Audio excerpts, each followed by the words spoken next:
Hey everyone, welcome back. Today I am showing you exactly how to install Google Gemini on your iPhone.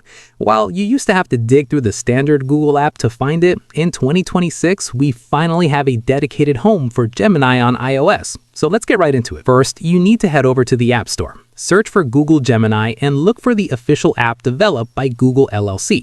In 2026, this standalone app is the only way to access advanced features like Gemini Live and the new personal intelligence mode that connects directly to your other Google apps. Hit download and make sure you are running at least iOS 16.0 or later to ensure all the AI features work smoothly. Next, you need to set up your account and region. Open the app and sign in with your Google account. If this is your first time using the dedicated app, you'll see a Welcome to Gemini screen. Tap I agree to accept the terms.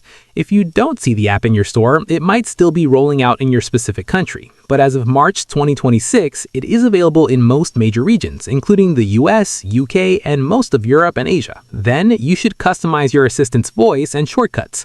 Once you're in, tap on your profile icon and select Gemini Live.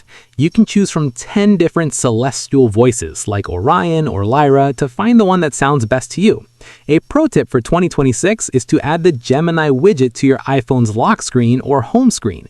This gives you one-tap access to the AI without having to find the app icon every time you have a quick question. Finally, keep in mind that you can still use the old method if you prefer. If you don't want another app on your phone, you can still open the classic Google app and toggle the Gemini switch at the very top of the screen. However, the standalone app is much faster and supports the dynamic island on newer iPhones, which lets you keep a live conversation going while you're using other apps like Notes or Safari. And that is it. Your iPhone is now officially powered by Google's latest AI. If this setup guide helped you get connected today, please give the video a thumbs up and subscribe for more tech and creator tutorials. See you in the next one.